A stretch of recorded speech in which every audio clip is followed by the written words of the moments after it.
Hey everyone! So, this is a bit of a different video.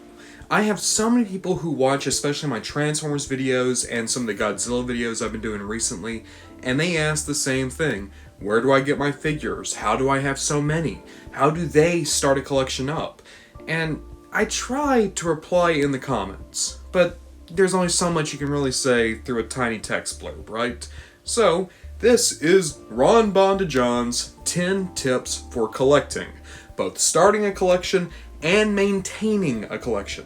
Just know that these are just my personal opinions, honestly things that I wish people had told me before I really got into collecting. Also know, I'm 25, I've been collecting since I was about 15, 16 years old, so a lot of these things I have are 10 years of collecting, yes, but also 10 years of working, saving money, and accumulating these things. I'm not saying that you're going to overnight have a big shelf, nor should you, because that will make you go bankrupt. These are just nice little tips so that as you go along, you can have a collection you're happy with and a collection that can look pretty nice. Starting off with tip number 10, don't jump in too soon. I have this problem a lot, where I get one thing, I really like it, and all of a sudden I want a shelf of that thing. And that's bad. That's bad on the wallet, that's bad for the collection. It's honestly bad for your enjoyment, because if it was a thing that you just liked for a little bit, suddenly you have a whole lot of stuff that you don't really care for anymore. My biggest advice is start small, build up over time, make sure that you actually enjoy the thing. Don't jump into the deep end as soon as you can. For instance, a collection that I'm just now getting into, the reason I zoomed in the camera, Godzilla. I'm only now starting to have a collection of Godzilla. Keep in mind, I've been watching the movies my entire life. For the past 2 months, I've been going back and rewatching the movies I've never seen. So I already knew I liked these characters. And there have been times in the past where I had Godzilla toys, so I knew what I was getting into. It's only now that I've decided I want a good collection of Godzillas. And even then, I'm not going straight for Monster Arts, I'm not going for NECA, I'm not going for stuff that's very expensive. I'm going for Super 7 Reaction, going for some blind boxes, and I went for Playmates and the Bandai Movie Monster series. Two things that can give me a lot of good figures, good detail, good articulation, at least when it comes to Playmates, but isn't going to break the bank. If you're just getting into toy collecting, don't start with Hot Toys. I would honestly say don't even start with NECA. Start with something nice and small and affordable. That way, if you really like it, you can build your collection up from there. If you don't like it, you didn't lose too much money. Companies like Hasbro, Mattel, Super 7, these are all domestic companies that you can find in your stores right now, and they're great if you just want to dip your toes into collecting. If you really like it and want something better than that, that's when you start looking for the more high-end stuff. But don't start there. Number 9 is really hand in hand with number 10. It is toys aren't essential. Never use money that could be better used for other parts of your life on toys.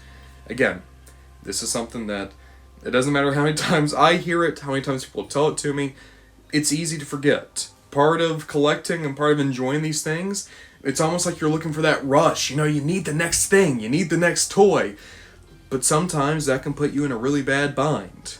You gotta remember, you got a lot of bills to worry about before toys. You gotta think about your living space. You gotta think about food and water. You gotta think about job, things like cleaning supplies for your house, keeping your clothes nice and tidy. The toys can't become a detriment to your living space. They can't become a detriment to who you are or what you need to be. Toys are a hobby, and they have to stay that way. That's so much easier said than done. It's easy to be overtaken by that collecting urge. Kind of like Mr. Toad and Wind in the Willows. You get that mania, you know? And sometimes it's for motor cars, sometimes it's for Dalek toys. But you can never let it overtake you. I can't tell you how many friends I've had who have put themselves in really bad positions because they took money that probably should have gone for groceries, put it to an action figure. And I'll be honest, I've done that myself, especially when I was first out of high school and living on my own for the first time. I made some pretty bad mistakes. but there's ways to avoid that. My big suggestion, set up a toy budget. If you had the ability, set aside money that you can spend each week or each month, and that can be for the hobby. But that can only happen when everything else is taken care of. Like so many things in life, a good budget can help really aid your collection and aid your quality of living overall. At number 8, I have a rule that's not just for toys, but honestly for discourse in general. Like what you like, and don't be a dick. I'm holding 2 toys in my hands right now. In this hand, Generations Drift, considered one of the best Transformers of all time, and one that goes for quite the pretty penny nowadays. In the other, this is Beast Wars Transketo, considered one of the worst shelf warmers of all time, a toy that literally could not be sold, to the point that even half a decade after he came out, he could still be found in places like Toys R Us, Target, and Walmart. Most people would look at that and say that this is the superior toy. And if you even so much as dared to say that Transketo would be better, you'd probably have some people coming at you. But I'll say this right now, Drift's a bit bloated. Transketo is one of my absolute favorites. I love this guy. And that's just my personal opinion. I'm not saying he is objectively better, and in truth, there isn't an objective metric when it comes to toys. People who would tell you that there is, they're wanting to sound like they're a little bit less subjective than they are. Toys, just like art, just like movies, just like anything else produced by people, are all ultimately based on your subjective opinion. If you like something, that's all the justification you need. You don't have to explain to people why you like it, you don't have to justify it, you don't have to go and fight for its honor. You like it.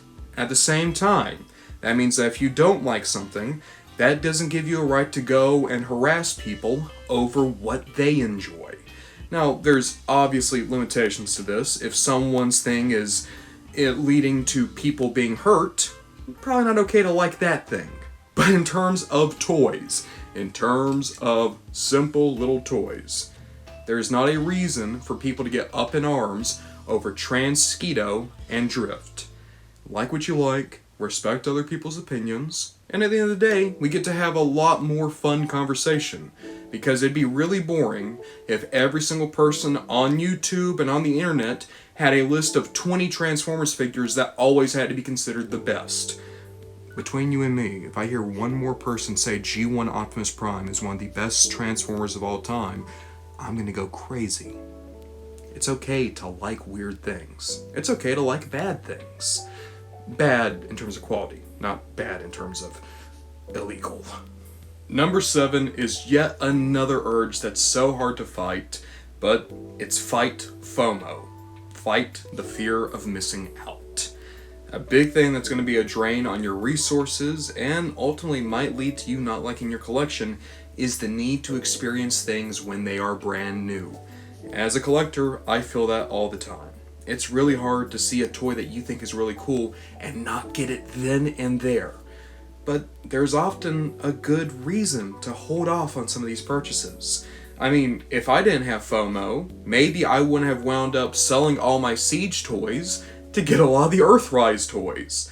As it turns out, a lot of these characters are always going to have a new toy down the road, sometimes a better toy, a toy that you might be more interested in. At rule number 6, it is older figures can still be good figures. Kind of going off FOMO, people seem to have this idea that you have to get the newest version of every toy possible. The reason I've taken a step to the side is so that you can see my childhood Transformers shelf. Now, obviously these toys are nostalgic to me, but that also means that these are the designs for a lot of these characters that I prefer. But even past that, some of these toys legitimately just still hold up really well. Classics Optimus Prime, Universe Hound, Universe Cyclonus, Thrilling 30 Thundercracker, Classic Starscream, Classic Skywarp. They look good in any collection, even collections nowadays. And they often go for a lot cheaper than the new figures. What you'll often find is as soon as there is a replacement figure, especially in Transformers, or really any other collection, that plummets any type of old market value a lot of the older toys have. I was just looking today, someone commented on my Many Toys of Breakdown, man, I really wish I could have gone the Legacy Breakdown, I want a combining Menasor. Well, if you want a combining Menasor and you like how the toys look, the Combiner Wars breakdown now is incredibly cheap because he was replaced by Legacy. And if you're someone like me, you might actually prefer the aesthetics of some of the Combiner Wars Limbots more so than how they appear in Legacy. I'm not going to replace my Superion, because I enjoy Combiner Wars Superion more than how I'm personally enjoying the aesthetics of Legacy Superion. So if you're able to get past the fact that these are older toys, and perhaps even secondhand toys, you can build a great collection of amazing figures using the quote-unquote outdated figures. But a lot of the outdated figures are using more plastic, had more accessories, had more paint. Yeah, you're not getting the new thing as it's fresh.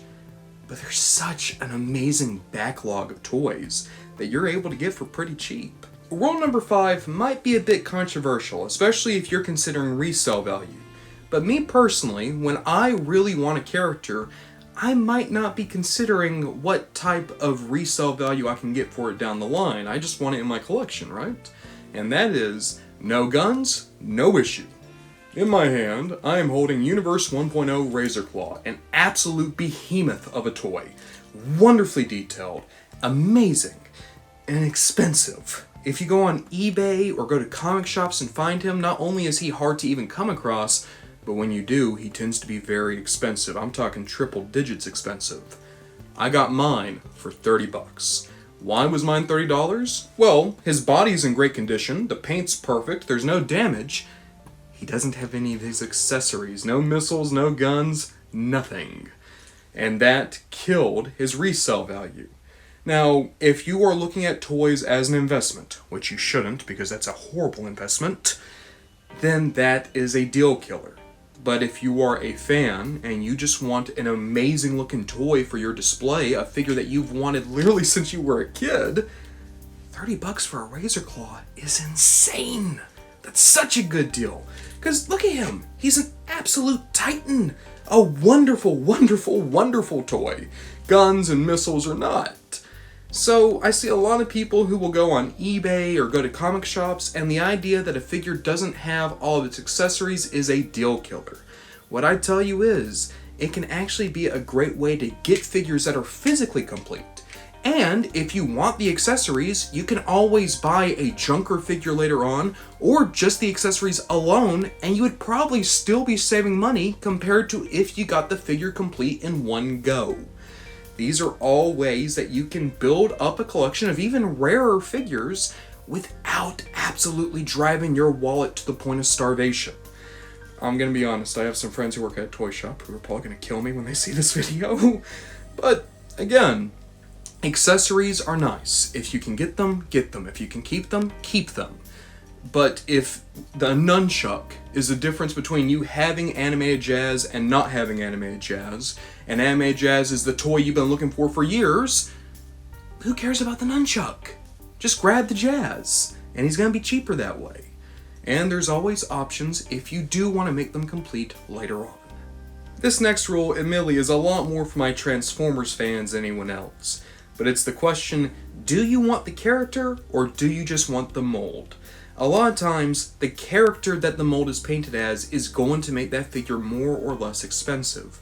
But if you're willing to go for a less desirable repaint, you're going to save a good chunk of money. Case in point, say hello to my Universe Dirge. Galaxy Force Starscream is an incredibly rare figure, and an incredibly good figure on top of that.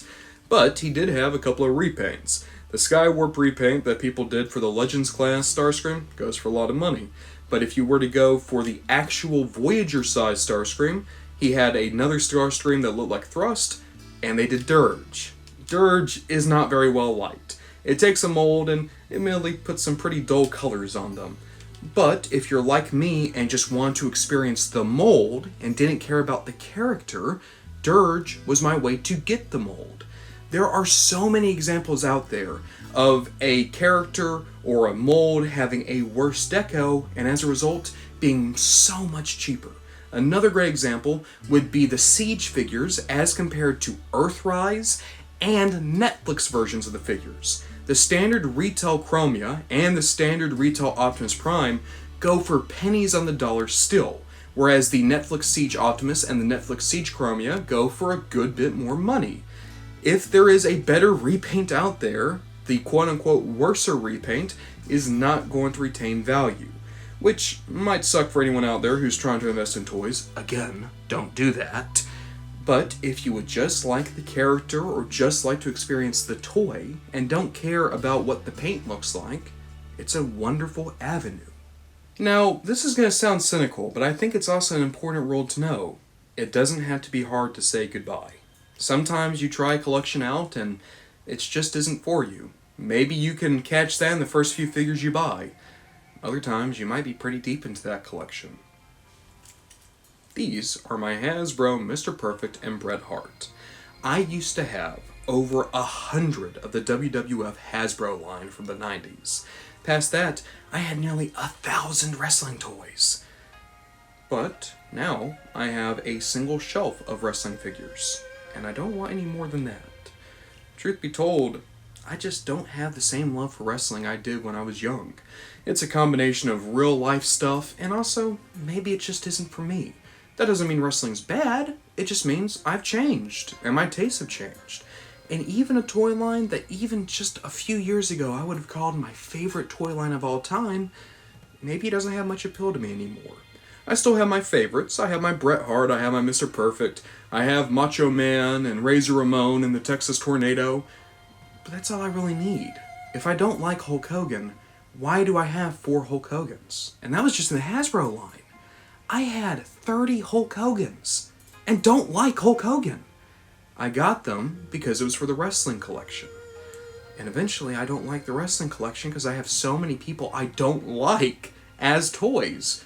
Because in my head, I did it for the good of the collection. Well, my wrestling collection made me not like a lot of my other collections. I sold off a lot of Transformers, sold off everything really. If we were to go back to this time of year, last year, 2023, I was slowly rebuilding my collection. I sold almost everything off because I just wasn't having fun with it anymore. It doesn't have to be hard to say goodbye. If a chunk of your collection is making you stressed or making you not have fun, sell it off. Get some money. Put that money to more important things. Or, if you're in a position, take that money and get some of the collections that you do enjoy. I'm okay to just have a couple of wrestling guys. There was a point where this was my bread and butter. But now, it's more just a side dish I like to have every so often. Rule number 2, in some ways, probably should be rule number 1, because it's something that I need people to understand. I see in so many of my videos, people say something like, this is my favorite character, but I feel bad because I don't own a toy of them. Or this is my favorite character, but no one would ever know that because I don't own a toy of them. And what I want you guys to know, and I feel like I'm speaking to a lot of, younger collectors and new collectors, your love for something is not based on how much money you spend on it. It's not. There's people who don't like Transformers as much as I do that have spent more money on it. And there's also people who love Transformers more than I do that hasn't spent a dime on Transformers. Look at this Godzilla stuff. Do you think I'm suddenly the biggest Godzilla fan in the world because I bought some cheap Godzilla toys? No. There's people who Godzilla, or the people who made that character or made those movies, there's individuals out there who are inspired by Godzilla in a way I never can be. But their love isn't lessened because they didn't support a product. Same thing with my Daleks. I like my Daleks. Can I name you every single Doctor Who thing? No. Have I seen every Doctor Who episode with a Dalek in it? No. I got them because I like Daleks, but that doesn't mean that I love the Daleks more than anyone else out there. And the same goes for characters. If a character gives you comfort, if a character makes you feel seen, if you feel like you can be happier being yourself because of a character, or because of a story, or because of a setting, or because of a comic book, or a TV show, or a video game, or anything else, you owning merchandise of it doesn't mean that you love it more or less. It breaks my heart when I see it. It does. Because there's so many people, even today, I made my mini toys a Swindle. I saw so many people say Swindle is my favorite Combaticon. Swindle is my favorite Transformer. but I don't own a toy of it and I feel bad. Don't feel bad.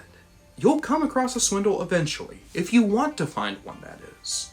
And even if you don't, you still love Swindle. Swindle's still your guy. It kills me. And admittedly, this is a time in which I'm starting to actually live what I preach. I love DC Comics.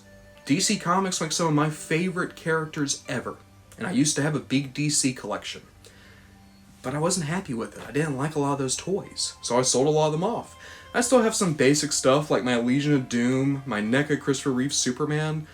That's all I need though. I don't need 100 Supermen to say that Superman is my favorite superhero. Because he is. Superman means more to me than Optimus Prime means to me. But you wouldn't know it looking at how many Optimus Primes I have compared to the one Superman. But I have more love for that one Superman than I have for any Optimus Prime except for maybe my Classics Optimus. How many things you own doesn't determine your love for something. It doesn't. Your collection could be more impressive than my collection based on how much you love it. There's people out there who have a collection of 3 toys, but they love those toys so much that my collection can't compare. So, please, making a video like this, I know it sounds backwards to say it now. When you get into collecting, don't treat it like a numbers game. Don't treat it like I have to have X, Y, and Z to be a proper collector. And there's a lot of people out there that would get into your head and tell you what a good collection looks like. You gotta get rid of this and you gotta buy that. Don't listen to them. Remember that rule we talked about earlier. Like what you like, don't be a dick. Your collection is for your enjoyment. And it doesn't matter what you have in it. Yeah, there's people who would make fun of me because I have all of this generation stuff and very few masterpieces. And all I can say is, I don't like Masterpiece. I like Generations. They feel better to me. They play better. They look better for what they are. And there would be people who would laugh and say I'm not a Transformers fan because of that.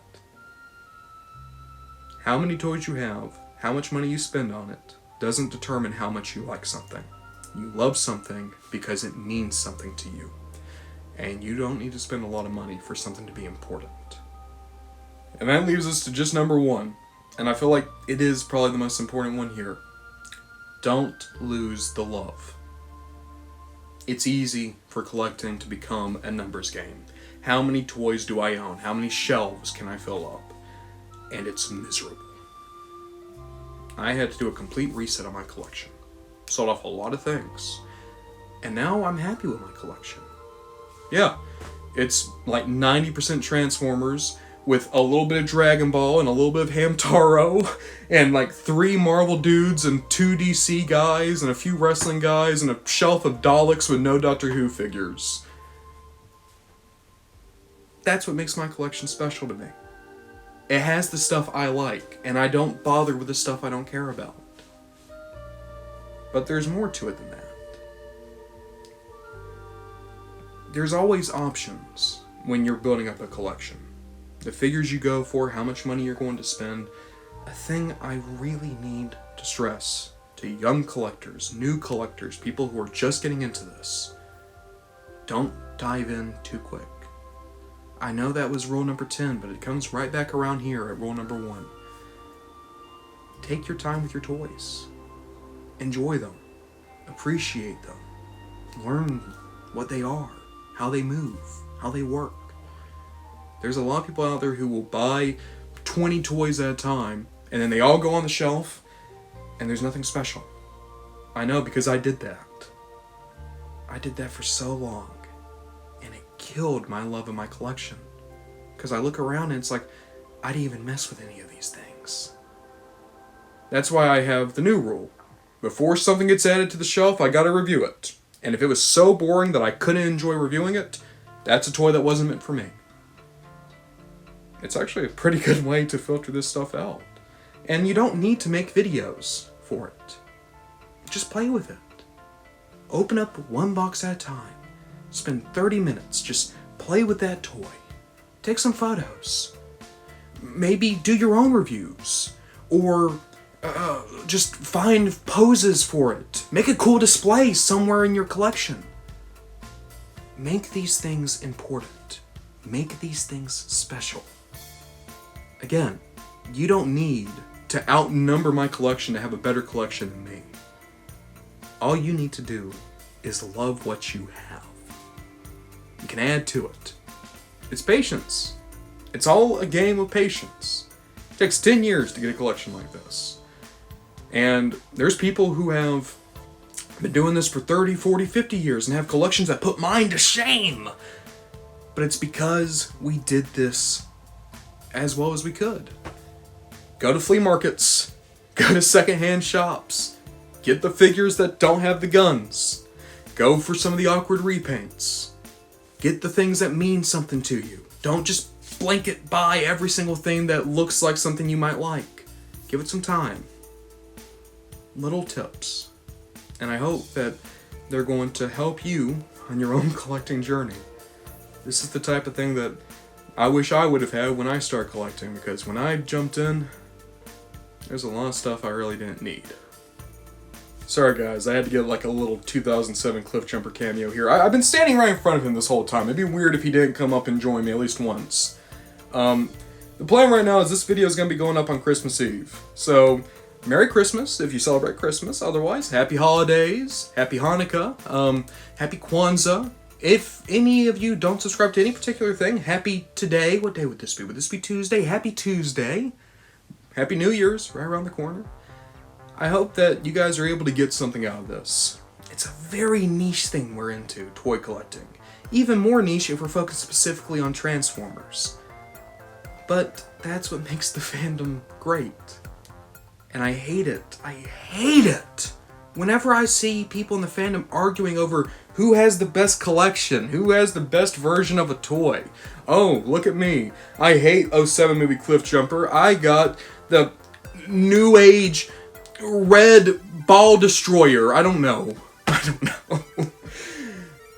Don't shame each other over your collections. Let's love our collections. Let's talk about our collections. Let's talk about the weirdos we like. Again, I cannot stand when I see someone make a top 10 Transformers video and there's like 6 G1 guys on the list. You and I both know G1's not on that list anymore, baby. Tell me the weird things you like. That's what makes these things fun and special. And who knows, maybe your favorite toy is G1 Optimus Prime. I'm not shaming you if that's the case. But a hobby like this, that is so subjective and so niche and so weird, because it's weird what we do. We need to be okay talking about the things we like, as opposed to the things we think we should like. And on that note, guys, I hope this helps you when it comes to building up your collections. And maybe I should practice a little bit of what I'm preaching here, because I gave you guys some tips that I should probably start doing myself. But until then, guys, I guess we're going to see what we get up to next time.